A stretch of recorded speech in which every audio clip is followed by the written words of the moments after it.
5 अप्रैल 2025 शाम की बात है, हैदराबाद की बात है।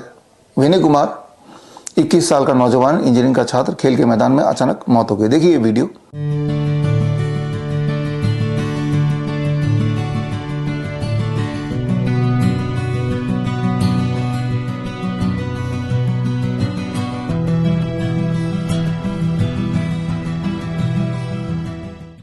अगला वीडियो देखिए, उसी समय का है, महाराष्ट्र का है, धाराशिव जिले का है। 20 साल की छात्रा वर्षा।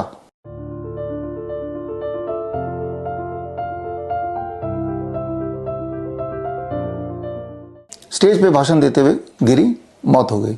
क्यों हो रही होगी इतनी सारी मौत? अगर आप डॉक्टर से पूछेंगे तो उनका जवाब क्या होगा? नमूने के लिए देखिए जनाब क्या बोल रहे हैं। 24 घंटे में 3 वीडियो। एक बच्चा क्रिकेट खेल रहा है, हार्ट अटैक हो जाता है। एक बस ड्राइवर बस चलाते हुए हार्ट अटैक हो जाता है। और एक बच्ची स्पीच दे रही है तो स्पीच देते हुए वहीं स्टेज पे गिर जाती है। क्या कारण है इतने हार्ट अटैक का यंग जनरेशन में? कोई कोविड बताता है, कोई माइक्रोप्लास्टिक बताता है, कोई जंक फूड बताता है, कोई फास्ट फूड बताता है, कोई एनर्जी ड्रिंक बताता है, कोई अल्कोहल बताता है, कोई इनएडिक्वेट स्लीप बताता है, कोई ज्यादा एक्सरसाइज बताता है। इन जनाब को या किसी भी डॉक्टर को पता नहीं चल रहा असली वजह क्या है। वो बस ध्यान इधर उधर भटका रहे हैं। लेकिन असलियत अगर आपको जानना है, हालांकि आपको पता ही होगा, असलियत इस किताब के अंदर दर्ज है। ये किताब मैंने 5 अप्रैल को रिलीज किया जयपुर में, वैक्सीनेटेड टू डेथ। इसमें पूरे दुनिया के 2021 से लेकर अभी तक के रिसर्च पेपर हैं, करीब 3,500 से अधिक।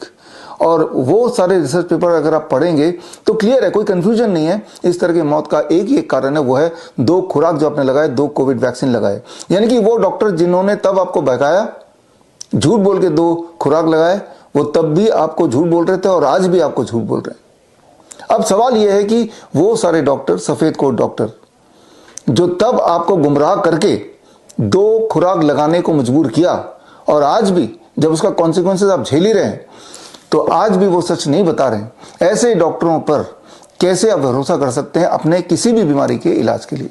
हम किसी भी बीमारी की अगर बात करें तो पिछले 4 सालों में एक और चीज हुआ, सिर्फ लोग मरे ही नहीं, एकाएक मौत ही नहीं हुई, इसके अलावा भी बहुत कुछ हुआ। जितनी सारी बीमारियों का नाम आप जानते हैं, चाहे वो क्रोनिक किडनी डिजीज हो, हार्ट डिजीज हो, कैंसर हो, हाइपरटेंशन हो, डायबिटीज हो, इरेक्टाइल डिस्फंक्शन हो, इनफर्टिलिटी हो, ये सारी बीमारियों का दर लगभग डबल या उससे अधिक हो गया। ये भी प्रूवन है और उसका रिसर्च पेपर भी मैंने इसी में डाल दिया है। तो अभी अगर आप जिंदा हैं तो खुश हो जाइए कि आप जिंदा हैं, वो भी 2 खुराक लगाने के बाद, कोविड के 2 डोज लगाने के बाद। लेकिन ऐसा नहीं है कि जो जिंदा है वो बच गए हैं। सारे लोग नहीं मरेंगे, ना ही सारे लोग मर रहे हैं, लेकिन सबको कुछ ना कुछ जरूर हो रहा है as a side effect of the COVID vaccine. हो सकता है किसी को पूरे स्किन में रैशेस पड़ गए हैं, किसी का किडनी अचानक फेल हो गया हो, कोई कैंसर का पेशेंट बन गया हो। तो खैर, अब सवाल आता है तो क्या किया जाए, अब इसके दुष्प्रभाव से कैसे बचा जाए? पहले तो ये इंपॉर्टेंट बात आपको समझना होगा कि वो डॉक्टर जिन्होंने गुमराह तब किया, आज भी गुमराह कर रहे हैं, उन पे आप भरोसा नहीं कर सकते। उन पर, उनके पास जाके ट्रीटमेंट कराएंगे तो हालत बद से बदतर ही होती जाएगी। ये आप गौर से सोचेंगे तो पाएंगे आप कि ऐसा ही हो रहा है। अगर आपको फिर भी डिटेल में जानना है तो 5 अप्रैल को जयपुर में मेरा एक लेक्चर हुआ था। लेक्चर का नाम है curing cancer with medical engineering. ये लेक्चर आप स्क्रीन पे दिए हुए लिंक में जाके जरूर देखें। बड़ी से बड़ी बीमारी का आसान से आसान इलाज घर बैठे ही हो सकता है। अधिक जानकारी के लिए कांटेक्ट करें nearest Dr. BRC Clinic @ home।